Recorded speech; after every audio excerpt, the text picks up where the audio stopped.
반갑습니다. 임재어록 62번째 시간입니다. 214쪽입니다. 38 선문답의 유형 2 할 차례입니다. 임재의 그 사빈주가 앞에도 한번 나왔었거든요. 그 사빈주의 두 번째 어떤 내용인데 사실 이게 우리는 그 선문답이 상당히 그 조사선의 전통 속에서는 그 중요한 아니면은 많이 사용한 방편이거든요. 그래서 선문답이라는 거는 이제 거량한다 하고 이렇게 서로의 안목을 이렇게 어떻게 보면은 그 공부에 대한 안목과 그 힘을 견주어 보는 그런 형식. 그러니까 말하자면은 이제 공부를 더 굳건히 하기 위한 어떤 방편으로서 그 형식을 보면 마치 그 무사들이 서로 그 검수를 이렇게 대련해보고 이렇게 겨뤄보는 것처럼 이 선에서도 아마 이게 제가 보기에는 이 선사들도 이 그 동양 무사의 어떤 그 기질 그런 것들이 이렇게 그 선종에도 같이 들어온 것 같거든요. 이렇게 그 왜 우리 그 동양의 영화나 이런 걸 보면은 옛날에 우리 한참 그 홍콩 영화 유행했을 때 서로 대련하듯이 무술을 겨뤄보고 막 그러는 것들이 있는데 어떤 선에서도 그런 문화가 이렇게 유입이 돼가지고 공부를 이렇게 탁마하는 어떤 방편 아니면 깨닫게 하는 어떤 그 방편으로서 그 서로 안목을 겨뤄보는 그런 것들이 이제 선문답의 어떤 형식으로 이렇게 나왔는데 사실은 저는 이제 이런 그 형식으로 공부를 안 해봤기 때문에 그리고 이제 공부를 하다 보면은 실질적으로 이게 남들과 이게 대련해가지고 자기 공부에 진짜 어떤 힘이 이렇게 축적된다거나 이러기는 과연 이제 이게 그런 게 옳은 어떤 그 방편이고 사실 남들이 인정해주는 공부가 자기의 어떤 그 번뇌나 실질적인 그 삶 속에서 고통에서 벗어나게 하는 실질적인 이 효과가 있을까죠. 회의적인 그런 느낌이 들거든요. 근데 처음에는 아무래도 우리 마음의 시선이 여전히 밖으로 이렇게 새나가는 부분이 있을 때는 남들이 공부가 어떤가, 어느 스님의 공부가 어떤가, 어떤 사람의 공부가 어떤가, 또 그 공부가 된 사람이 나를 인정해 주는가, 인정하지 않은가, 긍정하는가, 부정하는가, 이런 것들이 상당히 큰 그 비중을 차지하는 것 같거든요. 근데 실질적으로 이제 공부를 하다 보면 결코 그들의 인정과 부정과 긍정이 나를 구원해 주지 않는다는 것을 이제 알게 돼요. 근본적으로는. 뭐, 그 많은 사람들이 인정해 주고 되게 공부가 어떻게 보면은 뭐 깊다고 여겨지는 사람들이 인정해 주는 것이 과연 내가 생사 문제나 삶에서 경험하는 그 고뇌를 근본적으로 이렇게 해결해 주는 어떤 처방책이 될 수가 없다는 것을 알거든요. 오로지 내 스스로 맞부딪혀서 거기서 깨어나야 돼요. 깨져야 돼요. 그러니까 깨어난다는 건 깨지는 거죠. 한마디로 말해서. 깨지는 건 뭐가 깨지느냐? 고정관념이 깨지는 거예요. 내가 그동안에 살아오면서 축적해서 그걸 진실하다고 여겼던 그 수많은 고정관념들, 그게 우리는 이제 존재한다는 것조차도 고정관념이라는 사실을 몰라요. 우린 존재라고 객관적으로 인정을 해버리는데 내가 있고 남이 있고 뭐 어떤 여타의 것들, 그게 어떤 사람이 됐든 아니면 사물이 됐든 아니면 사건이 됐든 그것이 있고 없고의 문제가 객관적으로 존재하는 게 아니라 고정관념이라는 그 사실을 모르고 그거는 기본적으로 바탕에 깔고 우리가 해결하려고 하거든요. 절대 그런 식으로는 그 근본적으로 해결할 수도 없고, 그래서 이 공부는 우리가 각이라고 하지만 실질적인 면에서는 깨집니다. 깨트려집니다. 뭐가 깨지는 거냐? 나라는 것이 나라는 존재가 깨지는 것이고 내가 갖고 있는 고정관념이나 옳다고 여겼던 것 아니 옳지 않다고 여겼던 것 그 무수한 관념들이 깨져나가는 것이다. 그래서 타파라고 하는 것은 깨져나가는 거예요.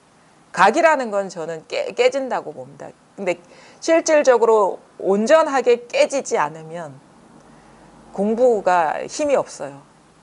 뭔가 어떤 체험을 하고 뭐 법문 듣는 것에서 뭐 이렇게 수월하고 뭐 알아듣는 것 같더라도 실질적으로 그게 이해에 머물러 있는지 자기 삶 속에서 완전히 깨져나간 자리에서 우러나오는 건지는 자기도 사실을 잘 모릅니다. 근데 이제 큰 일을 경험하고 나면은 아, 이게 진짜 아무런 힘이 없는 공부를 했구나. 아니면은 그런 데서 큰 어떤 일을 만났을 때 전혀 마음에 동요가 없다거나 그 미혹이 없으면은 아, 이게 평소에는 몰랐는데 내 스스로가 공부가 많이 됐구나라는 걸 스스로 알게 되거든요. 그거를 남들은 사실을 잘 모르죠. 왜냐하면 즉각 그 상황에 맞게 천문답을 한다고 해서 그거는 어떻게 보면은 일정 정도 알매 수준에서도 가능한 일이거든요. 이게 형식이 있어요. 선문답의 형식이. 결코 인정해주지 않는 그런 식의 어떤 형식. 그래서 그거를 많이 읽다 보면은 아, 이런 식으로 하면은 인정을 받겠구나 하는 어떤 그런 게 보이거든요. 근데 그런 걸 잘한다고 해서 진짜 내가 삶과 죽음의 문제, 내 존재가 왔다 갔다 하는 그 상황에서 힘을 발휘할 수 있느냐는 그거는 어떤 직접적인 연관관계가 없다라는 거죠. 물론 거기에서 이제 자기 문제도 깨끗하게 말끔하게 깨어나고 그런 사람이 잘할 수도 있어요, 문답을. 근데 그렇지 않은 사람도 충분히 척척척척 대답을 잘할 수 있다라는 거죠. 근데 자기가 그렇게 그런 데서 답을 잘하는 것이 자기가 공부가 됐다라고 착각할 수가 있다라는 거예요, 실질적으로. 그래서 그거는 이것이 문답을 잘하는 것이 공부에 어떤 힘을 얻었고 근원적으로 깨어났다라는 보정수표가 될 수가 없다라는 거죠. 그리고 사실 문답이라는 것이 밖으로 향한 거잖아요. 그렇죠? 밖으로 향한 거예요. 타자를 인정해야지 어느 정도 이게 관계가 이제 이게 어떻게 보면 이것도 지지 않으려는 그런 속성이 있는 것이기 때문에 상대가 있기 때문에 지지 않아야 되는 거잖아요. 뭐 끌려가지 않으려는 그런 것도 있긴 있지만, 근데 물론 근본적으로는 이제 이 문답에서 이렇게 말끔히 벗어난다는 것은 이게 대상이 따로 없어질 때 그게 가능한 일이지만 우리는 대상을 두고 하게 되는 경우가 상당히 많다라는 거죠, 문답을. 그래서 뭐 거기서 내가 한마디 더 했느냐, 아니면 저 사람이 아무 말도 못 했느냐, 아니면 그 사람이 수긍해 줬느냐, 수긍하지 못했느냐, 이것이 아무런 자기한테 걸림이 없으면 굳이 하려는 마음이 안 생기죠. 이 문답이라는 것이. 자기가 부족하기 때문에 뭔가 새나가고 관심사가 밖에 있기 때문에 뭐 막 이렇게 뭐가 찾아다녀서 한마디 하려고 이게 문답하려 하고 이런 욕구가 있는 거야. 반드시 그 마음의 중심에는 밖에 누군가 아니면 무엇이 있기 때문에 이런 식의 마음이 동하는 거예요. 만약에 밖에 아무것도 없다면 굳이 이런 거를 뭐 인연이 돼서 할 수는 있지만 굳이 이런 기회를 만든다거나 찾아 나서지는 않게 된다는 거죠. 자기가 스스로 부족함이 없는데 뭘 어디 가서 누군가의 점검을 받고 아니면은 인정을 받고 부정을 받겠습니까? 그래서 공부가 처음에는 이 자리가 딱 드러났을 때는 이게 왕성해져요. 그동안에 막혔던 구절들이 막 해소되는 것 같으니까 뭐 자신감이 붙어서 막 어떻게 붙어보려는 그런 심산이 있는데 그게 아직 자기 스스로가 이 자신감이 그러니까 겉으로 보이는 자신감이지 심층적으로 공부에 진정한 힘이 붙은 건 아니라는 걸 알 수 있는 게 왜냐하면 시선이 밖으로 향하기 때문에 뭔가 자기를 존재를 드러내고 싶은 욕구가 발동하고 있는지는 모르는 거예요. 욕구가. 그 자기의 어떤 욕구에 속고 있는지는 모르는 거예요. 우리 법이라는 걸 막 그럴듯하게 얘기하는데 그게 뭐 어떻게 보면 그 이제 멍석이 깔려서 법석이 깔려서 진짜 필요에 의해서 하는 그런 상황이 아니라 막 자기도 모르게 막 얘기해주고 싶고 나서서 뭘 해주고 싶고 하는 거는 그 욕구가 있는 거예요. 이런 것이다라는 걸 알려주고 싶은 욕구가 있는 것이거든요. 근데 그것이 말로만 봤을 때는 흠잡을 데 없기 때문에 뭔가 이 사람이 공부가 됐다라고 이렇게 뭐 듣는 사람이나 말하는 사람이나 그렇게 받아들일 수 있지만 진짜 공부가 된 사람은 뭘 보냐면 말을 보는 게 아니에요. 그 욕망을 보는 거지. 마음이 어떻게 동하고 있는 거를 보는 거죠. 어떻게 습관적으로 거기에 사로잡히는 거를 보는 거죠. 그래서 보는 눈이 그래서 안목이라 하는 것은 이제 처음에는 말을 보고 처음에는 말도 못 알아듣죠. 근데 조금 이게 뭔가 공부에 변화가 오면 이제 말을 보게 되는 것이고, 아, 이 사람이 막 그럴듯하게 말하는 거니까 공부가 된 것 같은데. 근데 나중에 공부가 깊어지면 깊어질수록 이게 말을 보는 게 아니라 욕망을 보게 되는 거예요. 욕구를 보게 되는 거예요. 마음이 동하는 거를 보게 되는 거예요. 그러니까 반향. 마음이 자꾸 일어나는 거를 보게 되는 것이지. 그래서 이제 그런 거를 보면은 탁 움직임만 봐도 선사들은 말도 안 들어보고 탁 쳐버리는 이유가 그거거든요. 그 마음이 동하는 걸 보는 거야. 이런 것이다라고 얘기하는 그 마음을 보는 거예요. 그래서 근데 그래서 진짜 이제 공부라는 것이 말을 이렇게 척척척척 어떻게 보면 일목요연하게 아니면 그 이치에 맞게 말하는 것이 결코 공부가라는 착각은 하지 마시라는 것이고, 그거는 그런 것이 있을 수는 있지만 그런 공부의 어떤 초심자들한테 있을 수 있는 그 마음의 어떤 현상이라는 것이죠. 그래서 공부라는 것이 물론 이제 이 자리를 이제 자각하는 것이 몹시도 중요합니다. 왜냐하면은 이것이 드러나야지 우리가 무엇이 바른 것이고 삿된 것이라는 것이, 이거는 말로 할 수 없는 것이거든요. 우리 본성이라는 것은, 마음이라는 거, 마음자리라는 거는 결코 말로 할 수가 없어요.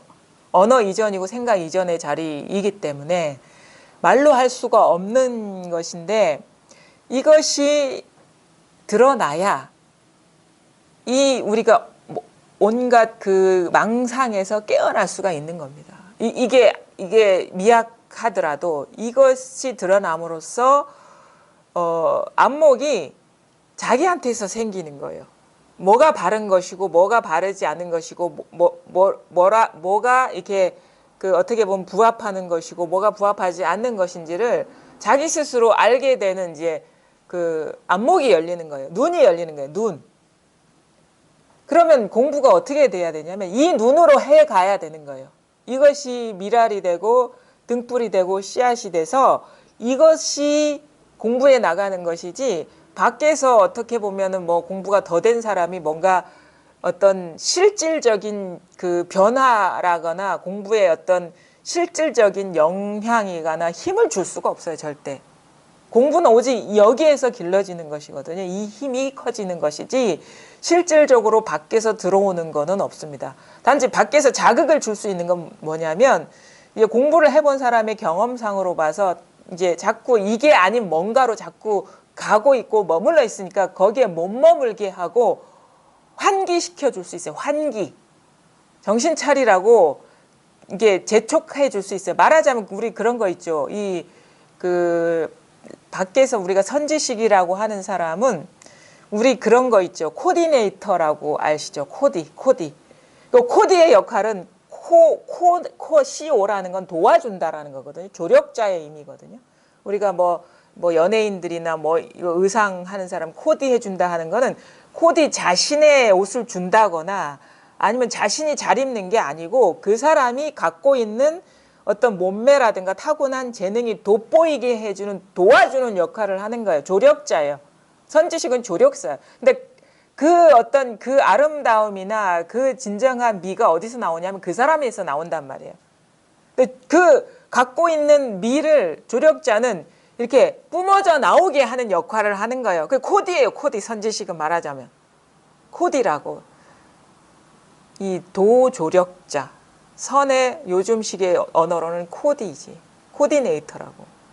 그러니까 각자가, 이거는 왜 그러냐면 이 법안은 각자가 완전하게 갖추고 있기 때문에 단지 그것이 만개할 수 있는 어떤 그 인연을 못 만났기 때문에 자기 스스로도 완전하다는 사실을 모르고 있고, 그 다음에 어떻게 공부해야 될지, 아니면 어떻게 이게 자기 아름다움이 뿜어져 나올지, 자기의 그 완전한 그 도가 완전히 만개할지를 모르니까 조력이 필요한 거죠. 그래서 그 공부라는 걸 철두철미하게 아셔야 되고, 그러면 뭐냐? 밖에서 들어올 건 아무것도 없어요. 밖에서는 깨지게 할 수 있어요. 우리 도라는 건 깨지는 일이기 때문에 깨어나게 조력은 할 수 있는데 눈은 안에서 열려야 되는 것이고 깨짐은 안에서 일어나는 것이고, 그러니까 밝아지는 것도 자기 몫인 것이고 깨지는 것도 자기 몫인 것이라는 걸 명심하셔야 됩니다. 그래서 항상 만약에 이 자리가 드러났다면 이것이 항상 주인이 돼야 되는 것이고 이것이 전부가 되어야 되거든요. 처음에는 이게 아직도 미심쩍고 완전하지 않기 때문에 헤매 다니기도 하고 방황하기도 하고 뭔가 다른 공부가 있을 것이라는 그런 그 어떤 그 기대를 하기도 하는데 절대 그런 거 없습니다. 그런 모든 기대는 그 망상이에요. 그것이 다 깨져나가는 것이 공부라는 것이고, 만약에 그 선문답이라나 이 사빈주라는 거는 이제 주인과 손님의 관계를 말하는 것이거든요. 선문답에서 뭔가 법안이 밝은 사람은 주인인 것이고 어두운 사람은 객인 것이에요. 손님인 것이에요. 그런 것에서 이제 그 과정 속에서 이런 공부가 자기 안에 있는 도가 만개하기 위한 여건을 조성하는 차원에서의 선문답일 뿐이지 결코 이것 자체가 이것이 객관적인 공부의 평가 기준이 될 수가 없다는 것을 명심해야 됩니다. 왜? 밖에 도가 있는 게 아니기 때문에. 이거 하나는 자기 스스로가 완전하게 갖추고 있습니다. 근데 우리가 여기서 스스로가 이것을 자각하지 못하고 이렇게 활짝 아름답게 핀 꽃처럼 이게 온 우주를 덮어버리지 못하는 것은 이게 꽃의 비유를 하거든요. 세계 일화라고 해서 세계는 한 송이 꽃이다. 왜 꽃이라고 비유할까? 꽃이라는 것은 처음에는 그 씨앗일 때는 꽃의 아름다움이나 이런 게 없잖아요. 아주 초라한 씨앗 하나거든요. 우리가 이것의 열매를 봤을 때는 아주 초라해요. 색깔도 아름답지가 않아요. 뭐 흙하고 거의 흡사한 그런 거무튀튀한 색깔인데, 근데 거기에 이 꽃이 함장돼 있다라는 거죠. 근데 여러분 각자가 이런 씨앗입니다. 근데 씨앗이 있는지도 처음에는 모르죠. 다 이런 갖고 있는데. 근데 이제 그것이 태양의 힘, 물의 힘, 아니면 영양분의 힘, 이게 조력자가 있음으로 해서 서서히 싹이 트고 잎이 나고 꽃이 피고 이렇게 아름다운 꽃으로 피어나거든요. 그래서 세계 일화라는 것은 이 한 송이 꽃이 세계를 다 덮어버린다. 이게 우주라는 거예요. 세계는 우주입니다. 그럼 이 말은 뭐냐면 여러분 자신이 하나의 우주라는 거예요.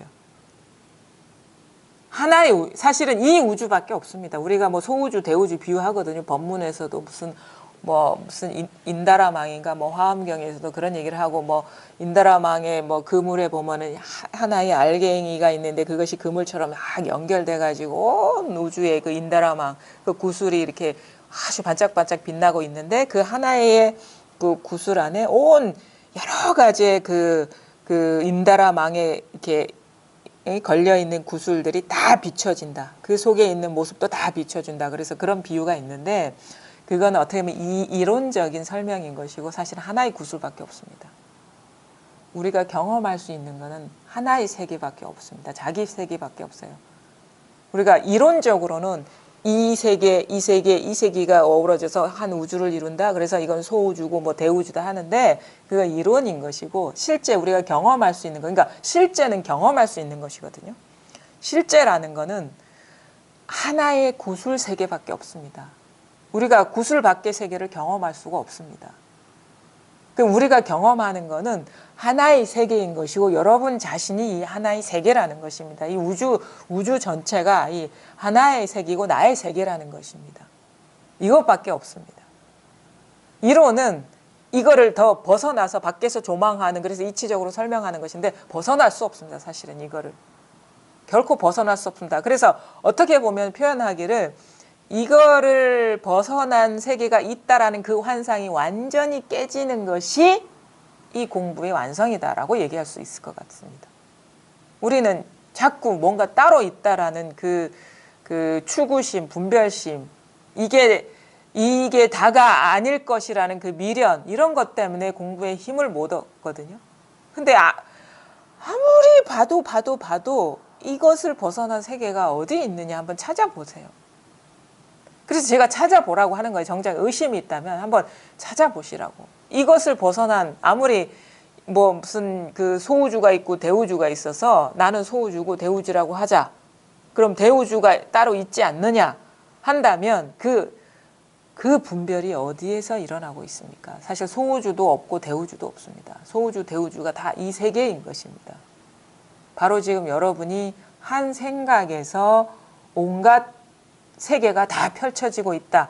이것이 명백해지는 것이 이 공부입니다. 근데 이 체험을 하더라도요. 그 미련이 끝나지 않는 경우가 너무너무 많아요. 너무너무 많습니다. 그럼 이 미련이 끝나지 않으면요. 삶에서요. 반드시 장애가 생깁니다.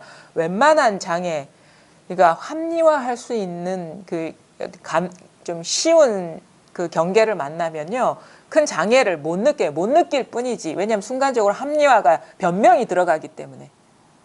근데 잘 보세요. 이게 변명이 들어가서 일이 없어지는 것인지 그냥 아무런 말도 밑도 끝도 없이 일이 없는 것인지를 잘 보세요. 근데 우리 분별심이라는 건 자꾸 합리화를 하고 변명을 하거든요. 그 말이 끊어져도 아무 문제가 없는지. 그러니까 이 상황에서 아무런 타협이 안 되고 대화가 안 되더라도 아무런 일이 안 되는 것인지. 아니면 어느 정도 딜을 해야 되고 변명을 해야 되고 예를 들어가지고 뭐 그런 거 있잖아요. 우리 흔히 하는 변명들. 자기 위로들. 그런 말이 없는데도 완전한 것인지 아니면 자꾸 자기도 모르게 습관적으로 위로가 들어가고 변명이 들어가고 합리화가 들어가는 것인지. 근데요. 이게 법이 분명하지 않으면 그 좁은 틈새로 반드시 변명이 들어가요. 합리화가 들어가요. 구멍을 만들어서 도망가려고 그래요. 이 상황을 직면하려고 하지 않습니다.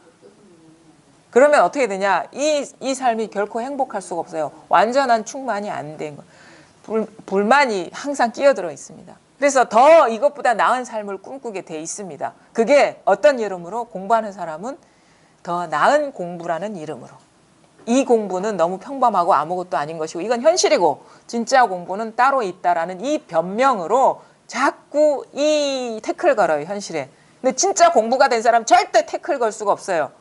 그거는 이 삶이 행복하든 불행하든 그래서가 아니에요.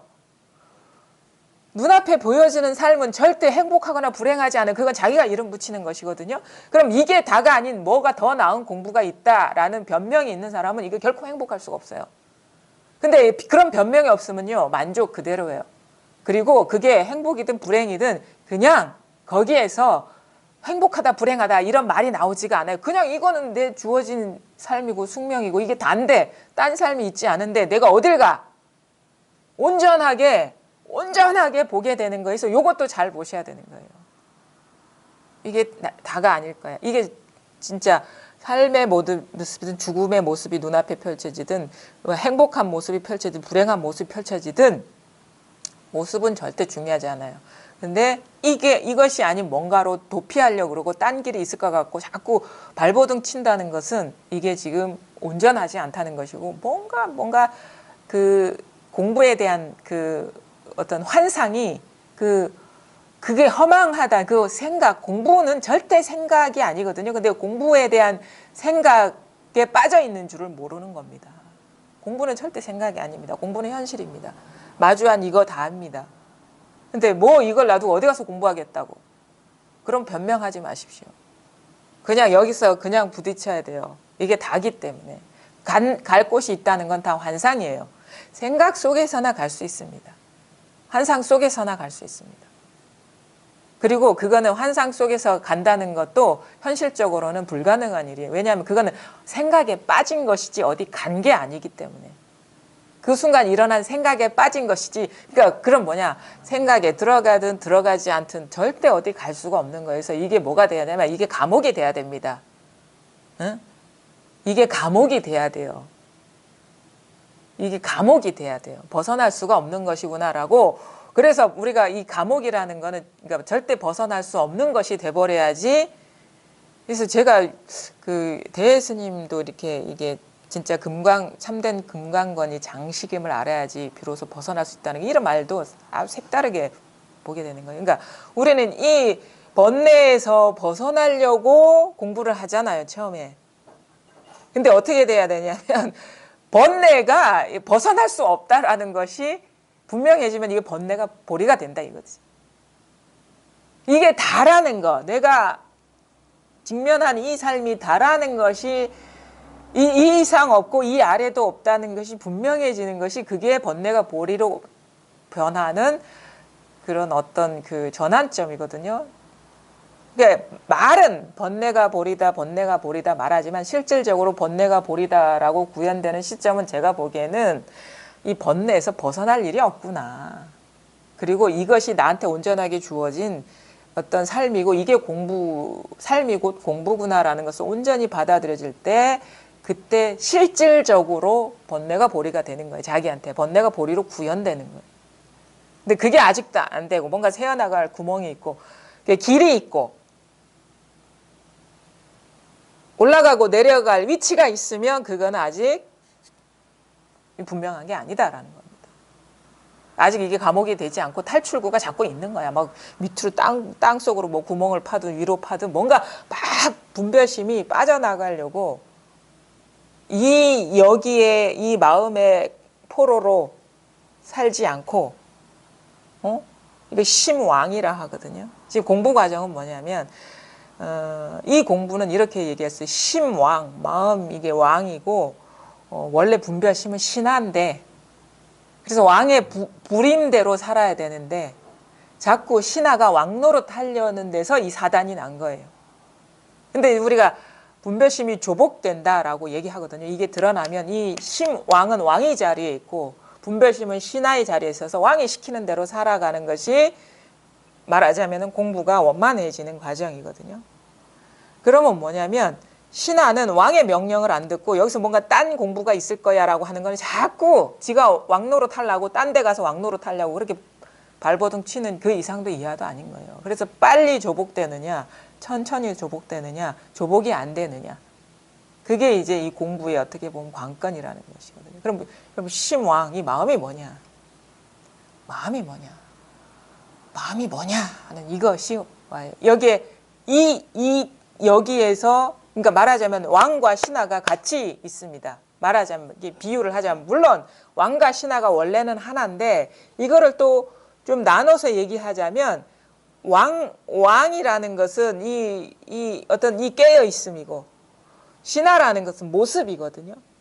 근데 우리는 이 자리는 망각하고 이 자리는 있는 줄도 돌아볼 생각을 하지 않고 이 표현된 것으로서 다라고 우리가 착각을 해요. 근데 이게 있기 때문에 어떤 눈의 현상이 드러나더라도 깨달을 수가 있어요. 이게 누구나가 다 완전하게 갖추어져 있고 이것으로 인해서 우리가 살기 때문에. 근데 왜 그럼 깨닫지 못하느냐? 일어난 현상에 속고 있기 때문이죠. 마음이 거기에 빼앗기는 거예요.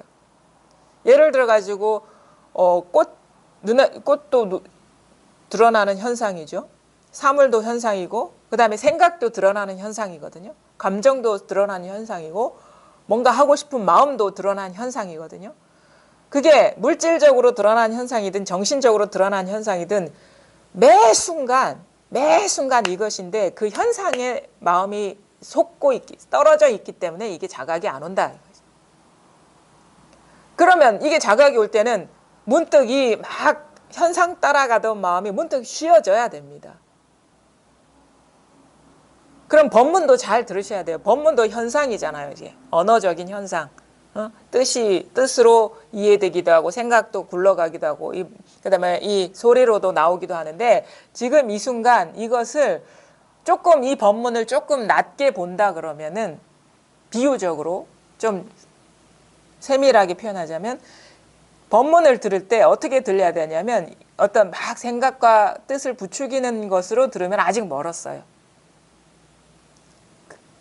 아직 멀었어요. 근데 막 법문을 듣는데 어느 순간 이게 꽃을 보듯이 그게 들리는 거야. 그냥 단지 꽃을 보듯이. 그러면 상당히 단조로워져야 돼. 들을 때 마음이 단조로워지는 거예요. 꽃을 보듯이 듣는 거라. 그렇죠? 근데도 아직 부족한 거예요. 왜냐하면 꽃이 막 생각으로 막 돌아가진 않지만 꽃의 아름다움이라는 어떤 흔적이 있을 것이고 꽃의 모양이라는 흔적이 아직도 남아있어요. 더 낮게 듣는다면 더 나은 들음이라면 그냥 이 사물처럼 듣는 거야. 아무런 생명력이 없는 죽은 사물처럼 법문을 들을 수 있느냐. 그러니까 내적인 어떤 공부의 변화를 표현하자면. 근데 이것도 아직 부족해요. 왜? 대상이 있어. 뭔가 흔적이 남아있거든요. 마음이 대상에 떨어지면 안 된다는 거예요.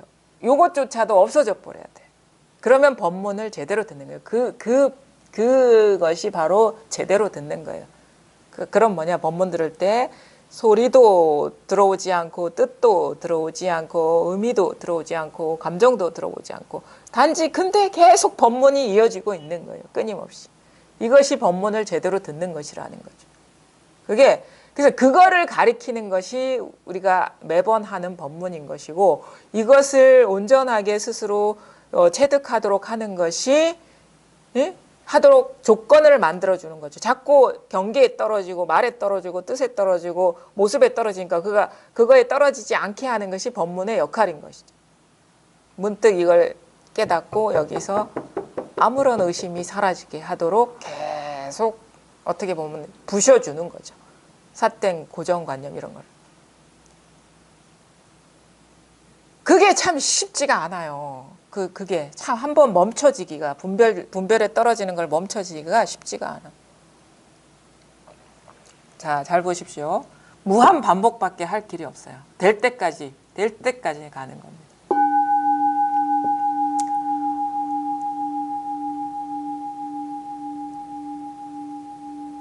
변함없는 것이 자각이 됩니까? 소리는 일어났다가 사라졌다가 일어났다가 사라졌다 한다.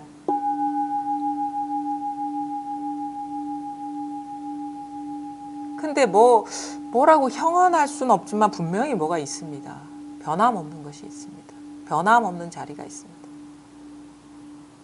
소리가 지금 사라졌습니다. 그래도 모든 어떤 눈에 보이는 것들이나 아니면 뭐 저기 냉방기의 소음이나 저희 말이 끊어지지 않고 이것을 증명하고 있거든요. 소리는 나타났다 사라졌어요. 근데 한결같은 이 자리에서 다 드러나고 있습니다. 그 다음에 요거는 이제 어떻게 보면은 이제 이런 인연이, 이런 현상일 때도 이것이지만 이런 식으로 꽃이 이렇게 너무도 아름다운 파란색 너무 색깔이 곱네요. 이게 드러날 때도 우리는 꽃에 빠져버리거든요. 근데 이 꽃은 이 본인 자신을 가리키고 있습니다. 우리는 꽃에 마음이 없으면 이 자리에서 드러나고 있다는 것을 알 수가 있습니다. 깨달을 수가 있습니다. 안다기보다는 이제 우리가 안다는 말도 보통 같이 쓰긴 쓰는데 안다는 말이 주는 어떤 오해의 소지가 있기 때문에 안다는 건 대상을 아는 쪽으로 우리가 보기 때문에 근데 이것도 안다고 할 수가 있어요. 대상이 아닌 것으로서.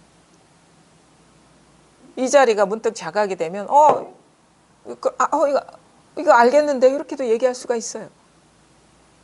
가만히 보시라는 거지. 이 꽃이 드러날 때 파란색도 아니요, 줄기도 아니요, 아니면 화병도 아니요, 그 다음에 보는 나도 아닌데 이게 드러나고 있어요. 마음이 어디에도 없는데 이게 드러나고 있습니다. 뭐 꼭 꽃만 드러날 때 있는 게 아닙니다.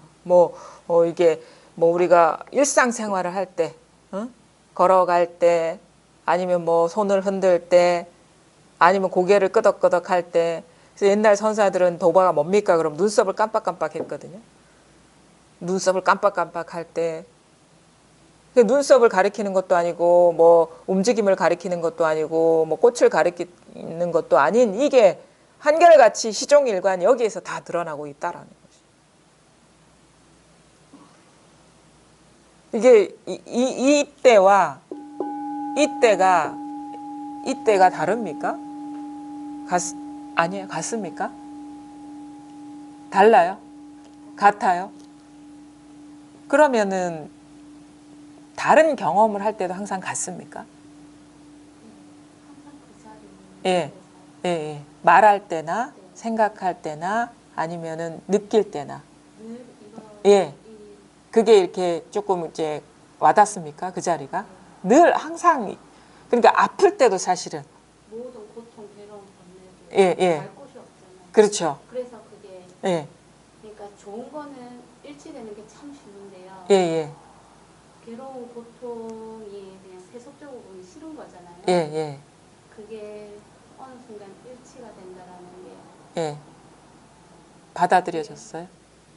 받아들이기 정말 힘들어요. 받아들이긴 힘든데 처음에 파도나고 좀 많이 해서 그런 기간이 있었는데 지금은 사실은 조금은 어쨌든 그 고통, 번뇌도 어떻게 보면 아무것도 아닌 지금 무심스럽게 그러니까 저희 모든 게 뭐 한마디로 우리가 늘 내가 신체에 팔이 늘 붙어 있구나 생각하면서 살진 않잖아요. 그렇죠. 보통 번뇌도 그거와 같다라는 예. 아무것도 아닌 내 거라는 예. 생각 그렇게 받아들인다는 자체가 예. 많이 힘들고 아직까지도 힘들죠. 힘들고 가슴도 아프고 마음도 아프고. 그러니까 지금 그 아주 좋은 질문을 말씀을 하셨거든요. 이제 저도 이제 공부 과정 중에 이렇게 그런 어떤 경계를 이제 만난 적이 있거든요. 그러니까 그냥 이롭고 고요할 때는 이게 더 와닿는 것 같고 분명하고 수긍이 가죠. 이 자리라는 것이 보고 듣고 느끼고 할 때 우리가 사실은 이제 고통스러운 상황이 아닌 좋은 상황도 이것인 것이고 그냥 일상적인 상황도 이것이라는 것은 금방 수용이 되거든요. 근데 지금 말씀은 뭐냐면 너무너무 힘들 때, 괴로울 때도 이것이라는 것이 쉽사리 받아들여지지도 않고 아직도 그런 거기에 맞는 거는 같은 예. 걸 정말 인정하고 예. 아무렇지 않게 예. 바라보는 예. 그게 힘들다 이거죠. 아무렇지도 않게 슬프죠. 예. 그게 솔직한 그런. 근데 어쨌든 간에 기본적으로 이제 제가 한번 그동안에 자꾸 이렇게 뭔가 이렇게 수용하는 듯한 그 말씀을 안 하셨거든요. 이것뿐이라는 것이. 예? 수용하는 듯한 말씀을 안 하시다가 오늘에야 비로소 이런 말씀을 들으니까 일단 감사하고 그동안에 뭔가 좀 변화가 있는 것 같아서 감사하고 일단은 그것부터 한번 확실하게 짚고 넘어갑시다. 그러면 자, 이 자리가 공명이 됩니까? 그러니까 아무런 변명 없이 이해 없이 그냥 공명이 됩니까 이게? 저는 이제 설명을 하는 게 아니라 곧바로 이 자리를 가리키고 있거든요. 이겁니다 할 때 이게 탁 와닿습니까? 그러니까 선생님께서 예. 이 치실 때나 예. 일상적인 생활에서는 똑같은 자리 예. 예. 똑같은 거. 예. 예. 선생님 계속 이래 치시니까 저는 그 자리가 지금까지 다른 자리 그러니까 특정한 자리 이거 칠 때 이런 그게 아니고 그러니까 항상 늘 늘 있는 거. 그러니까 이거 치지 안에도 있는 거. 예. 예, 맞습니다. 그걸 말하는 거거든요. 근데 우리가 사실은 뭐 어떤 이게 말하자면 이게 뭔가 어떤 환기시키는 차원에서 이렇게 하는 것이지 사실은 그래서 우리가 외짝 한 손의 손바닥 소리를 들을 수 있어야 된다. 이거는 두 손바닥의 소리라면 자, 그럼 들립니까? 들립니까? 그러면 들립니까? 결코 소리를 얘기하는 게 아니죠. 이렇게 얘기를 하거든요. 자, 이럴 때만 들을 수 있는 게 아니라 이럴 때도 들을 수 있어야 된다. 그런 말을 한다는 것은 결코 우리가 분별해서 말하는 소리를 말하는 게 아니라는 걸 아실 수가 있어야 되는 거예요. 들립니까? 그러면 들립니까? 보입니까? 뭐 그것도 상관없습니다. 사실 들리는 게 보이는 것이고, 근데 보인다라는 말도 상당히 어떻게 보면은 우리가 이제 공부할 때 이 보인다라는 것이 상당히 예민한 말이에요. 감수성이 있는 말이고 그래서 관자재보살이라고 하거든요. 자제하게 본다. 관세음보살 때 세상의 소리를 본다. 이런 말이 상당히 공감이 봐. 소리가 들리는 게 아니라 보이네. 그러니까 예. 치면 들리고 보이고 느끼고 모든 게 그렇죠. 그러니까 그래서 이제 선사들은 소리는 볼 수 있어야 되고 모습은 들을 수 있어야 된다. 이런 식으로도 표현을 해요. 만지면 느낄 수 있어야 돼. 아니 안 만져도 느낄 수 있어야 된다. 이렇게도 얘기할 수가 있어야 되는 것이고, 그러니까 그 말이 이렇게 문법적으로는 맞는 말이 아니거든요. 그렇죠. 근데 공부를 하고 뭔가 변화를 경험하고 나니까 진짜 소리가 들려, 이런 표현이 나한테는 이런 식으로 표현하고 싶어 하는 그런 마음이 들어요. 진짜. 그게 뭐냐면 이런 식의 어떤 귀로 듣는 것을 눈으로 본다는 그런 경계의 얘기가 아니에요. 우리 관자재나 관세음이라는 건 이 자리가 늘 보이든 들리든 느끼든 알든 늘 이 자리가 변함없고 그 확인되기 때문에 확연하기 때문에 보인다. 그래서 견처라고 얘기도 하기도 하고 볼 견자에 고쳐져서 견처라고 얘기하기도 하고 이게 견처가 이제 드러난다 이거죠. 견처가 이 견처가 열린다라는 거죠. 그거는 소리가 들릴 때나 들리지 않을 때나 변함없는 자리. 응? 그다음에 뭐 사물이 보일 때나 보이지 않을 때나 변함없는 자리. 생각을 하거나 하지 않거나 변함없는 자리. 근데 문득 어떤 경계가 확연하게 일어날 때 이게 더 어떻게 보면 더 이것이 있음을 더 분명하게 우리가 확인하게 되는 것이죠. 즉각적으로. 이게 실질적으로 자기 스스로한테 다 갖춰져 있죠. 있죠. 그냥 있죠. 그냥 있죠. 이거는. 옛날에는 없었습니까 이게? 옛날에 사실은 우리가 여기에서 모든 일이 가능했고 내가 사는 일이 가능했고 아니면 부모님을 알아보는 일이 가능했고 뭐 공부를 하는 일이 가능했고 어떤 일을 하는 일이 가능했고 그렇죠? 전 생애가 이것에 위에 펼쳐진 것이죠. 공부하기 전이나 그렇죠?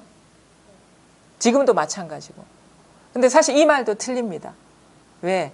그런 식의 삶은 없어요. 지금 여기서 일어난 한 생각인 거죠. 근데 이런 식의 질문을 하면은 수긍을 해요. 이 자리가 드러난 사람은. 근데 사실은 이 말도 맞지 않는 말이라는 거예요. 왜? 그때는 없어요. 항상 이때만 있는 거예요. 항상. 그리고 현재도 사실은 현재가 아니라 이때인 거예요. 이때. 과거도 이때고 미래도 이때고 현재 눈앞에 이런 거 저런 거 있다라는 분별도 바로 여기서 일어나는 것이고 이 모든 시청각적 경험이 바로 여기서 일어나는 것이라는 거죠. 이거 벗어날 수 있을 것 같습니까? 그렇죠? 그러면 좋단 말이에요. 자, 이것뿐입니다. 하지만 이 말은 이해가 되지만 내 삶에서 이게 과연 구현되고 있느냐는 한번 돌아볼 필요가 있어요. 아까 얘기했죠. 그냥 지금 너무 평범해. 일상적으로 이렇게 앉아 있는데 이거 분명하지. 그 다음에 어떤 즐거운 일이 생겼어. 즐거움도 이거지. 근데 너무너무 아파요. 너무너무 괴로워요. 잠도 안 와. 너무너무 고통스러워. 이것도 이 일이라는 것이 이해되는 거와 온전히 수용되는 거는 또 다른 차원의 일이에요. 근데 이해될 때는 더 괴로워요. 이해만 될 때는. 근데 온전히 수용이 될 때는 안 괴로워요. 아파도 아픔이 없고 고통스러워도 고통이 없습니다. 그리고 이것을 떠나서 다른 데로 더 좋은 경험으로 도망가려고 하질 않게 돼요. 왜? 진리는 이것이기 때문에 이 고통이 극심한 고통이 죽을 것 같은 고통이 이것이 다이기 때문에 그래요. 지금 이 순간 이게 다이기 때문에 갈 데가 없기 때문에.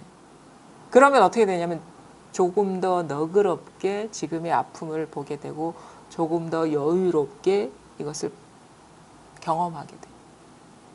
그리고 마음이 결코 아파도 헐떡거리지가 않게 되고 괴로워도 그게 오래 남지 않게 되는 거예요. 그때뿐이 되는 거예요. 매 순간 그때뿐이 되는 거예요. 그래서 결코 뭐라고 할 것도 없지만 그렇다고 해서 이거를 떠나서 다른 데로 도망가려는 그런 마음도 생기지 않는다라는 거죠. 그래서 공부가 됐느냐 안 됐느냐는 이것이 이해가 되고 이것밖에 없겠구나 괴로워도 그리고 이 온전한 괴롭더라도 이것이 온전히 수용이 되고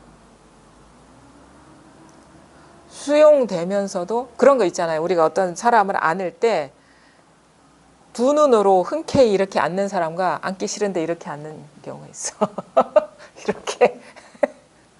이렇게 안 앉게 된다는 거. 그러니까 정면으로 이렇게 보게 된다는 거. 왜? 딴 데 피할 데가 없기 때문에. 그게 진정한 어떻게 보면은 공부가 이제 되는 것이고 사실 그리 돼야 되거든요. 그래야지 우리 아니요, 죄송스러운 말씀인데요. 예. 진짜 힘들 때는 예. 법의 냉정함에 예. 치가 따르더라고요. 뒤도 돌아보기 싫은데 갈 곳이 없으니까. 예. 네, 그 법이 네. 그런 한판 붙고 싶었어요. 어떻게 법이랑 그래도 그런 얘기를 하는 거 보니까 좀 저도 이렇게 감사한 마음이 드는 게 진짜 안 될 것 같고 안 될 것 같은 사람이 이런 얘기도 하는구나라는 얘기 드는데 그것이 공부하는 사람 우리가 분별에서 벗어나는 과정에서 솔직하게 얘기할 수 있는 말인 거예요. 너무 냉혹한 거예요. 이 법이라는 것이. 그건 뭐냐면 이렇게도 얘기할 수 있어요. 지금 도경 씨는 인간계에서 벗어나고 있다. 왜냐하면 이 인간의 어떤 그 감성으로는 이게 받아들일 수가 없는 것이거든요. 근데 법은 인간의 감성이 아닌 거예요. 법은 자연 그대로인 것이고 있는 법이라는 게 뭡니까? 법이라는 건 엄연한 것이라는 거거든요. 내 사정 안 봐준다는 거예요. 내 감정 안 봐주고 내 생각 안 봐주고 내 취향 안 봐주고 내 추구하는 거 사정 안 봐준다는 거예요. 법이라는 건 냉혹하고 냉정한 거예요. 원래 법칙. 그러니까 말하자면 이 세계가 생겨먹은 게 원래 그래 이 말인 거예요. 네가 어떤 상황에 있든 뭘 바라든 그거는 인정사정 없이 원래 생겨먹은 대로 돌아가고 있어. 이것에 눈 뜨는 게 우리가 법안이 열리는 것이거든요. 그럼 뭐냐? 절대 인간의 인정으로는 이것을 수용할 수가 없어요. 그래서 이제 내가 인정을 갖고 살아오다가 법의 냉정함을 보면서 이건 너무 냉혹하고 차갑고 인정머리가 없구나. 인정사정이 없구나. 이건 무차별적인 평등이구나. 나라고 해서 특별히 봐주는 게 없구나라는 거를 이렇게 문득 깨닫게 되면서 너무 뭔가 좀 이 냉혹함에 좀 치가 떨리기도 하고 또 하나는 그것이 바로 벗어나고 있다라는 증거이기도 하고 그렇거든요. 그래서 냉정해져야 돼요. 그래야지 우리가 생사 앞에서 눈 깜짝하지 않게 되는 거예요. 이게 냉정함을 그래서 이제 공부가 되면 그런 이게 두 가지 측면이 있어요. 냉혹함과 자비. 법의 속성이 자비심과 냉혹함이 있는데 그게 동전의 양면과 같아요. 냉혹함이라는 건 뭐냐? 무차별적으로 평등하게 보게 되는 것이고 자비라는 건 뭐냐? 어느 것도 배제하지 않는다는 거예요. 그게 냉혹함의 다른 얼굴이 완전한 사랑인 거예요. 우리는 이 냉정함과 사랑을 따로 보거든요. 사랑의 반대가 냉혹이고 냉정이라고 보는데 법은 그게 아니라 엄격한 아버지의 얼굴과 무한한 자비로운 엄마의 얼굴이 같이 있는 거예요. 대지의 신 같은 포용력과 그 다음에 어느 것도 봐주지 않는 냉혹함이 같이 있는 게 법이라는 것이죠. 그러면 어떻게 되냐? 진정으로 사랑하고 싶다면 냉정해져야 돼. 완전히 무차별적으로 평등해져야 돼요. 나와 꽃이 둘이 아니고 나와 흙덩이가 하나가 되고 평등해져 버려야 돼요. 그것을 이제 노자 도덕경에도 나와요. 성인은 뭐지? 기억도 잘 안 난다. 사람을 추구, 풀로 만든 개로 본다. 그것도 그냥 개가 살아있는 개가 아니라 우리가 제사를 지낼 때 옛날에 이제 제사를 지낼 때 제물 살아있는 걸 바쳤는데 이제 그게 이제 좀 약간 그 사회가 개화되면서 너무 그건 잔인하니까 대용품을 바치는 거예요. 그리고 없어서도 못 바치는 경우에도 있는데 근데 살아있는 개 짐승을 바쳐야 되는데 없으니까 지푸라기로 만들었어. 그래서 제물로 바치는 거야. 그게 추구예요. 근데 그거 제사 끝나면 어떻게 돼? 버려. 누가 애지중지하는 사람 어디 있어요? 돈은 그렇게 본다는 거지. 사람을 그렇게 본다. 그럼 지푸라기로 본다는 얘기예요. 그것이 이제 수용이 돼야 된다는 겁니다. 그러면 사람이라는 존재도 그렇게 지푸라기로 보는데 거기에 무슨 단서를 달 수 있겠어요? 그래도 사람인데 아니에요. 그거 안 봐줘요. 그거. 그런 거 없습니다. 도가 원래 이 세계의 실상이 원래 그렇다는 거예요. 우리끼리는 봐줄 수 있어요. 사람들끼리는. 그러니까 인간 공동체 안에서는 봐줄 수 있는데 법이 진짜 실상에서는 저기 지푸라기처럼 본다 이거죠. 지푸라기 금방 필요할 때나 쓰지 필요 없으면 버리고 밟아버리고 썩어서 거름이 돼버리고 사람도 그렇다는 거야. 이 법 앞에서는. 그래서 뭐냐?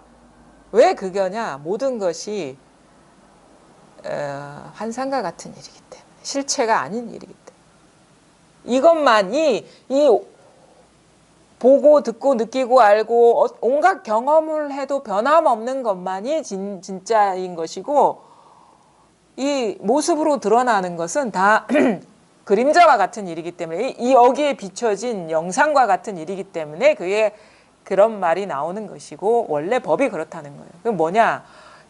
그럼 진짜 나는 이것인 것이고 아니면 법이 원래 이것인 것이고 나는 그림자라는 거예요. 그냥 지금 일어난 분별이라는 거예요. 감각과 생각과 감정이 어우러진 상이라는 거예요. 이것이 엄연한 이 세계의 실상이라는 것입니다.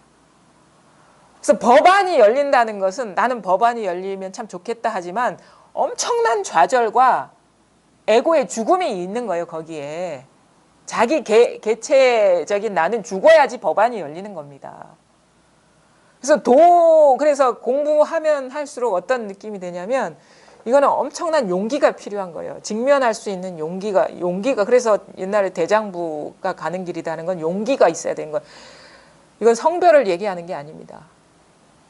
절대 남자라고 해서 용기 있는 게 아니에요. 여자라고 해서 용기 없는 게 아니에요. 진짜 직면할 수 있는 그 용기, 있는 그대로 보고 그거를 수용할 수 있는 용기, 회피하지 않고 뭔가 더 나은 게 있을 거야. 이게 다가 아닌 거야. 이렇게 볼 수 있어야 돼요. 이게 아무것도 아니고 너무 초라해. 응? 아무것도 아니고 너무 초라해. 아름답지가 않아. 너무 추해. 하지만 이것이 법인 것이고 이것을 벗어난 건 아무것도 없어. 너무 보잘것없는 모습이지만 이것을 벗어난 건 아무것도 없어. 그러면 받아들여야지. 아니 아무리 더럽고 추하더라도 아름답지 않기 때문에 더 아름다운 쪽으로 갈 거야? 그게 아름다움이라는 것이 자기 관념이고 환상이라는 걸 알아서 빨리 버려야지. 그 버릴 용기를 가지시라는 거예요. 자기 애착했던 것들이 모두 망상이라는 걸 알면 버릴 용기를 가지시라는 거예요. 그게 용기거든요. 근데 그게 환상이라는 것도 알면서도 계속 추구해. 그건 용기가 없는 거예요. 그게 얼마나, 그래서 그게 뭐냐면 자기의 개인의 좌절이라고 보거든요. 저는 다른 식으로 에고가 죽어가는 과정인 거예요. 깨달으면 좋겠다. 절대 그런 식의 표현이 있을 수가 끊임없는 좌절, 완전히 개인이라는 존재감이 사라져야지 깨달음이 꽃이 피는데 결코 그거 권할 수가 없는 일이 사실은. 처음에는 누구나도 좋겠다고 해서 덤비거든요. 근데 또 뭐냐면 그걸 알게 돼요. 나라는 것이 죽지 않은 한은 완전한 자유라는 거는 불가능하겠구나라는 걸 알면은 울면서 가는 거야. 울면서 갈 수밖에 없는 거야. 왜?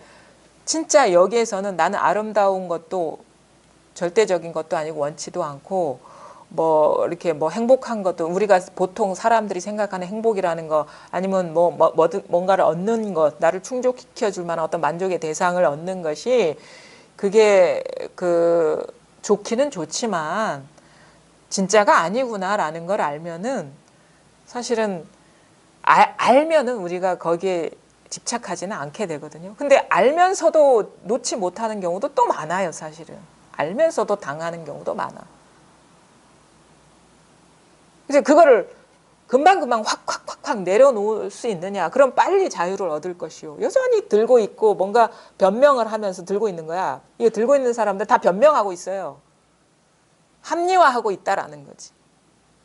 그거 자기가 자기를 속이고 있다는 걸 알면은 빨리빨리 내려놓고 빨리빨리 가면 빨리 자유를 얻을 것이요. 그 차이거든요, 공부라는 것이.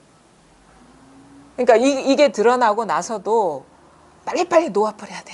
빨리빨리 포기해야 돼. 우리가 할 수 있는 공부는 제대로 공부를 하고 싶다면 다 내려놓아야 돼요. 포기해야 돼요. 그게 환상이라는 건 알면 빨리빨리 포기해야 돼. 그러면 빨리 안정을 찾을 것이고 빨리 힘을 얻을 거예요. 근데 여전히 들고 있어요. 미련이 남아가지고. 사람에 따라서 그게 성향이 다르거든요. 뭔가 요만큼이라도 틈이 나면 그걸 포기를 못 해가지고 막 그거 들고 있는 사람들이 있어요. 그러니까 그런 사람은 오래 걸리죠. 그것이 헛똑똑이라는 걸 아셔야 돼요. 이 합리화 변명이라는 건 머리 좋아야지 변명을 하거든요. 머리 나쁜 사람 변명할 거리도 없어서 금방 포기를 해요. 근데 특히나 머리 좋은 사람이나 이게 아는 게 많은 사람은 그 빈틈을 노려가지고 어떻게든 머물려고, 놓지 않으려고, 그게 어떻게 보면 미련한 거죠. 빨리 알면 빨리 포기를 하시라는 거예요. 빨리 놓아버리라. 그런 건 없다. 잘 봐. 아무리 고통스러운 그 현실일지라도 이것을 벗어난 게 아니라 그러면 그 받아들여야 돼, 빨리. 근데 아무리 찬란한 것일지라도 그게 단지 내가 지금 여기서 꿈이라는 걸 알면 빨리 버려야 돼, 그거. 그것이 누가 공부를 순일하게 해나가느냐 그렇지 않느냐의 차이인 것이. 그래서 결코 세월이 공부를 담보해 주지 않는다. 짧은 시간 안에도 빨리 내려놓고 빨리 수용하면은 그게 착착착착착착 공부가 가는 것이요. 여전히 그거 들고 있고 미련이 남아서 놓지 못하면 그게 세워라 내워라 언제 뭐 끝날 때까지 분명하지 않을 수가 있습니다. 이 생이 끝날 때까지. 절대 합리화하지 마십시오. 이거는 바보가 가는 길이에요. 바보처럼 하는 공부입니다. 이건. 바보가 돼야 돼. 바보가. 아는 것도 없고 볼 것도 없고 뭐가 귀한 줄도 몰라서 지키지도 않고 그런 식으로 이렇게 공부가 나아가지 않은 한은요. 어정쩡한 상황에 남아 있어요. 그럼 어떤 상태냐면 어떤 그런 공부에 어떤 재미는 있어요. 왜냐 알아듣고 뭔가 잘 읽히고 하기 때문에 재미는 있지만 힘은 없어요. 힘은 없어. 자기 생사 문제 그냥 평범한 일상을 살아갈 때는 문제가 안 되지만 진짜 큰 경계를 만났을 때는 공부고 뭐고 날아가고 없습니다. 그거를 명심하셔야 돼요. 그래서 이 공부는 진짜 큰일을 겪을 때 자기 미천이 드러나고 보인다. 자기 공부의 살림살이가 어느 정도인지 들어오고. 왜냐하면 아무리 큰 경계를 만나더라도 마음의 동요가 없으면 공부에 힘을 얻은 것이요. 실질적인 공부로 나아간 것이요. 온갖 법문은 알아듣고 뭐 다 즐거움도 거기서 말해서 막 즐거움도 느끼고 뭐 대화도 되고 하지만 진짜 큰 경계를 만났을 때 공부고 뭐고 없고 마음은 진짜 지옥 같을 때는 그거는 공부를 제대로 한 게 아니라는 거죠. 그래서 만약에 도경 씨가 너무도 제가 감사한 말씀을 들어가지고 오늘 참 좋거든요. 하여튼 미련한 사람이에요. 오랜 시간이 걸렸잖아요. 남들은 그냥 금방 하는데 그럼에도 불구하고 이런 식의 말이 나왔다는 거는 어느 정도 변화를 겪었다는 거죠. 어떤 말? 너무 냉혹하다. 법이 냉혹하다는 이 말을 아무나 할 수는 없어요. 이것이 너무 냉혹한 것 같다라는 말을 아무나 할 수가 없거든요. 근데 원래 냉혹합니다. 냉혹하게 완전히 등각이 돼야 돼. 등각. 평등해야 돼. 뭐에 평등해? 긍정적인 경계, 부정적인 경계 모든 것이 이게 바로 볼이구나. 색이 곧 공이에요. 색은 긍정적인 색이 있고 부정적인 색이 있어요. 그렇죠?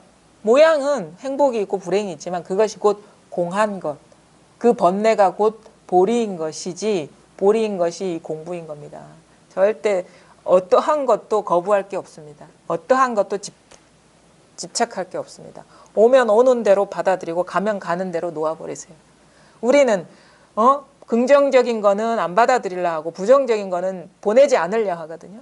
근데 오면 그게 똑같이 평등하게 오면 오는 대로 가면 가는 대로 다 놓아버리 그 일이 남아있는 거예요. 마음을 통 비우고 자기 판단을 다 내려놓고 이제는 이 자리에서 오면 오는 대로 받아들이고 가면 가는 대로 놓아버리고 그래서 방아착 좋은 건 다 내려놓고 아니면 의지하고 있는 바는 다 내려놓고 수용 받아들이기 싫은 건 다 받아들이고 이렇게 하다 보면은 저절로 이렇게 그 분별망상으로 이렇게 흐르던 그 마음이 딱 사라져서 좋고 나쁜 것이 일어나더라도 마음이 이렇게 흔들리지 않는 어떤 그런 경험을 하게 되고 이것뿐이다라는 것이 너무도 분명해지고 명백해져 가지고 어디 누구한테 가서 뭐 물을 필요도 없고 스스로도 의심이 없는 그런 상태가 공부가 이제 될 거거든요. 사빈주 오늘 한번 보겠습니다. 오늘 내용이 좀 기네요. 임저희 사빈주. 스님들이여, 만약 선종의 견해라면 죽고 사는 것이 돌고 도니 배우는 사람은 반드시 조심해야 한다. 예컨대 주인과 손님이 서로 만나면 곧 말을 주고받는데 어떤 경우에는 사물에 응하여 모습을 드러내기도 하고 어떤 경우에는 오로지 쓰기만 하며 어떤 경우에는 알맞은 방편을 가지고 기뻐하거나 성내기도 하고 어떤 경우에는 몸을 반쯤 드러내기도 하며 어떤 경우에는 사자를 타기도 하고 어떤 경우에는 코끼리 왕을 타기도 한다. 참되고 바른 학인이라면 곧 악하고 소리치고서 먼저 하나의 악교 그릇을 집어내놓는다. 선지식이 만약 이것이 경계임을 판단하지 못한다면 곧 그 경계 위에서 이런저런 모양을 지을 것이다. 이에 학인은 곧 악하고 고함을 지르지만 앞에 선지식은 그 경계를 놓으려 하지 않는다. 이는 불치병으로서 고칠 수도 없다. 이것을 일러 손님이 주인을 간파한다. 즉 객간주라고 한다. 그렇죠? 어떤 경우에는 선지식이 아무것도 내놓지 않고서 학인이 묻는 곳을 따라서 묻는 족족 빼앗아 버린다. 이에 학인은 빼앗기고도 있는 힘을 다하여 놓지 않는다. 이것을 일러 주인이 손님을 간파한다. 주간객이라고 한다. 어떤 경우에는 학인이 하나의 깨끗한 경계에 응하여 선지식 앞에 나타나는데 선지식은 그것이 경계임을 알아보고는 붙잡아 구덩이 속으로 내던져 버린다. 그러면 학인은 참으로 훌륭하십니다 라고 말한다. 이에 선지식은 곧 어허 좋고 나쁜 것도 분별치 못하는구나 라고 말한다. 이에 학인은 곧 절을 한다. 이것을 일러 주인이 주인을 간파한다. 주간주라고 한다. 어떤 경우에는 학인이 목에 칼을 쓰고 쇠사슬에 묶인 채 선지식 앞에 나타나는데 선지식이 다시 그 위에 칼과 쇠사슬을 한 겹 더 씌운다. 그럼에도 학인은 기뻐하니 이는 피차가 안목이 없는 것이다. 이것을 손님을 간파한다. 객간계획이라고 한다. 스님들이여, 내가 이와 같이 말한 것은 모두 마귀를 판별하고 이단을 가려내어 삿됨과 발음을 알도록 하려는 것이다. 네 가지 유형에 대해서 이렇게 선문답의 네 가지 유형에 대해서 이렇게 얘기했는데요. 자, 한번 봅시다. 스님들이여, 여러분, 만약 선종의 견해라면 죽고 사는 것이 돌고 도니 배우는 사람은 반드시 조심해야 한다. 예컨대 주인과 손님이 서로 만나면 곧 말을 주고 받는데 어떤 경우에는 사물에 응하여 모습을 드러내기도 하고 어떤 경우에는 오로지 쓰기만 하며 어떤 경우에는 알맞은 방편을 가지고 기뻐하거나 생내기도 한다. 어떤 경우에는 몸을 반쯤 드러내기도 하며 어떤 경우에는 사자를 타기도 하고 어떤 경우에는 코끼리 왕을 타기도 한다. 그러니까 학인이 선지식을 만났을 때 선종의 어떤 그 집안에서 그 안목으로 이렇게 뭔가를 드러내 보일 때 죽고 사는 것이라는 건 어떤 생멸이거든요. 생멸법, 모양, 그러니까 선지식들이 드러내 보이는 모양들이 일정하지가 않다라는 거예요. 돌고 돈다. 법을 물었을 때 선지식이 막 갑자기 악 하고 고함을 쳐서 꾸짖어 버리기도 하고 아니면 길게 방편어를 써가지고 설명하기도 하고 다양한 식으로 주고받기도 하는데 이거 모양으로는 다양하다. 모습으로는. 근데 배우는 사람은 그 경계에 머물면 안 된다는 거예요. 그래서 조심해야 한다는 거예요. 어떤 식으로 표현을 하느냐. 예컨대 주인과 손님이 서로 만나면 곧 말을 주고받는데 그러니까 선지식과 학인이 딱 만나면 말로써 어떤 행동이나 이런 게 아닌 그냥 말로써 주고받고 하는데 어떤 경우에는 사물에 응하여 모습을 드러내기도 하고 그러니까 도가 뭡니까? 그러면 꽃이다 이렇게 꽃이다 이렇게 얘기하기도 하고 어떤 경우에는 오로지 쓰기만 해. 법을 묻는데 그냥 거기에 대한 직접적인 언어적인 반응을 하는 게 아니라 그냥 자기 할 일을 하는 거예요. 예를 들어 가지고 그 그 조지 스님이 임제를 만나러 갔어요. 그래서 물었어. 뭐 조사가 서쪽에서 온 뜻이 뭐냐 이런 식의. 그러니까 뭐 임제 스님 뭐야? 대답도 안 하고 대꾸도 안 하고 계속 발만 씻는 거야. 손만 씻는 거야. 그러니까 이제 사람들은 뭐 한마디 해줘야지 법이 이런 거다라고 얘기해줘야지 선지식으로서 올바른 그게 아닌가 응대를 해줘요. 근데 들은 채 만채하고 그냥 발만 씻는 거예요. 근데 그것이 완전하게 응해준 것이라는 것을 모르죠. 안목 있는 사람이 아니라면. 그러니까 이제 조주는 이제 한 번 더 하죠. 그냥 응대도 안 하고 이렇게 자기 할 일 하니까 이게 귓가에 가가지고 소곤대는 거야.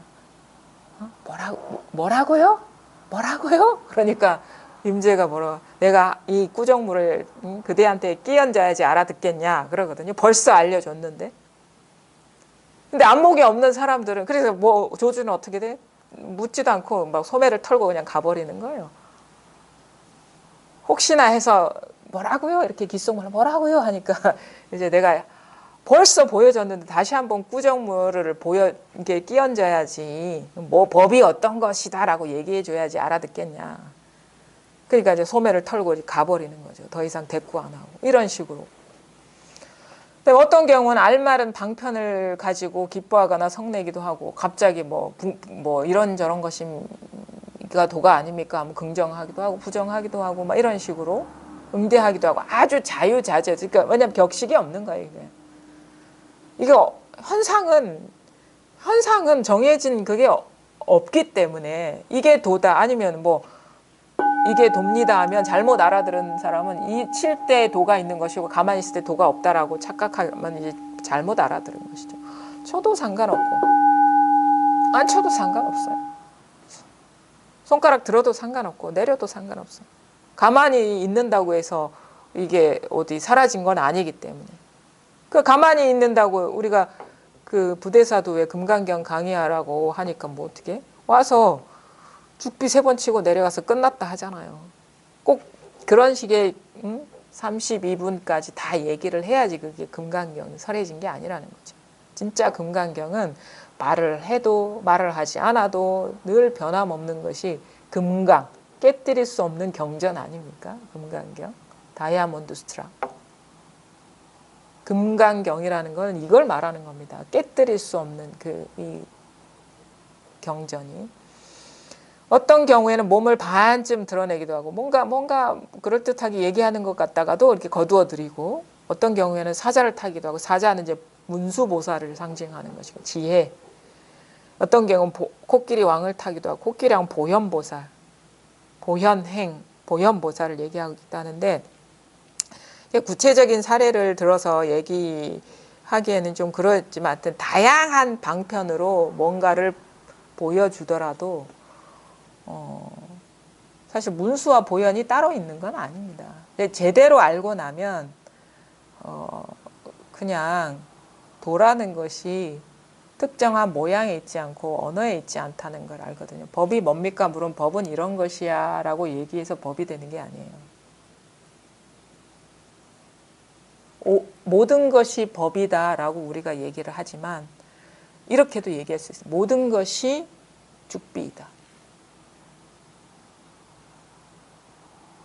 모든 것이 법이다. 모든 것이 마음이다. 삼계가 유심이다 할 때는 뭔가 알아듣는 것 같고 분명한 것 같아요. 모든 것이 죽비다 할 때는 뭔가 자지하지가 않은 것 같아. 납득이 안 돼. 뭔가 설명이 필요할 것 같아. 여기서 설명이 필요할 것 같은 느낌이 든다 그러면 아직 이게 원만하지가 않은 거예요. 원만자지하지가 않은 거예요. 모든 것이 죽비입니다. 모든 것이 꽃입니다. 그러면 모든 것이 꽃이고 모든 것이 죽비면 법을 물었는데 꽃이 참 아름답습니다. 한다고 해서 이걸 아름답습니다라고 말하는 이거지 이런 이해가 들어가면 안 돼요. 그냥 꽃이 아름답습니다. 이게 답니다. 그러니까 얼마나 이 표현되지 않는 이 내면 세계에서 장벽이 완전히 사라져야 되냐 이거죠. 분별이 완전히 사라져야 돼요. 분별이. 꽃이라는 분별, 법이라는 분별, 그게 완전히 사라져야 돼요. 법과 법 아님의 분별이 완전히 사라져야 됩니다. 법이라는 게 있으면 이제 원만 자제하지가 않아요. 모든 것이 마음입니다 할 때는 뭔가 알아듣는 것 같지만, 응? 꽃이 아름답습니다 할 때는 막히는 것 같고, 이 설명이 아닙니다. 꽃이 아름답습니다라고 말하는 이거지, 이런 식의 이해가 들어간 게 아닙니다. 모든 것이 꽃입니다. 모든 것이 죽비입니다. 모든 것이 나입니다. 모든 것이 모든 것이 나입니다라고 얘기할 때는 뭔가 되는 것 같아. 근데 모든 것이 돌멩이입니다 할 때는 뭔가 이게 시원하지가 않아. 그러면 아직도 뭔가 자기 내면에 법이라는 그런 분별상이 있다라는 거예요. 그럼 법 아닌 것이 반드시 있거든요. 그럼 자제할 수가 없어요. 자제 융통할 수가 없어. 그러니까 얼마나 내면에 부서져야 될 고정관념이 많느냐.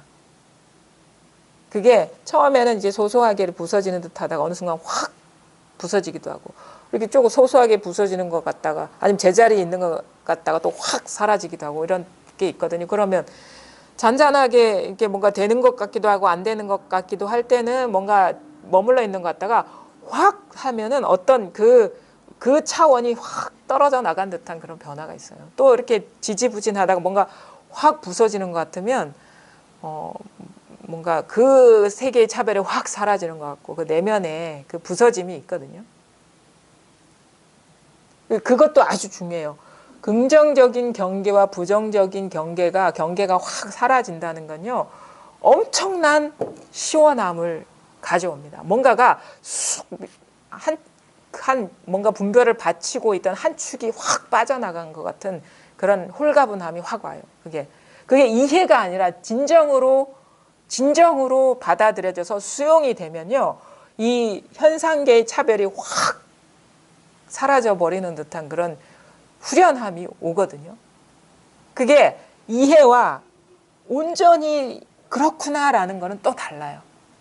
그래서 이게 일어나더라도 그냥 어디 피하지 않고 그들이 온전히 수용되는 차원과, 그래 이것도 다 법이지 하는 거는 또 다른 차원의 그 홀가분함, 자제함이 이렇게 동반이 됩니다.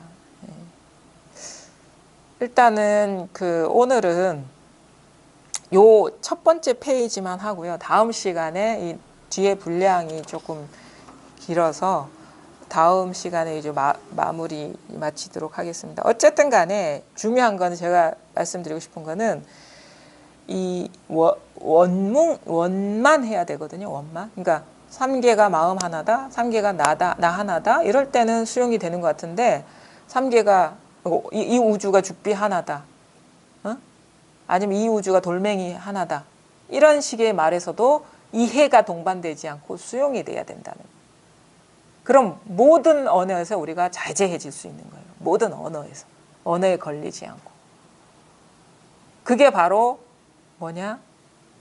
마음이 뭡니까? 하면 똥막대기니라 하는 게 그거예요.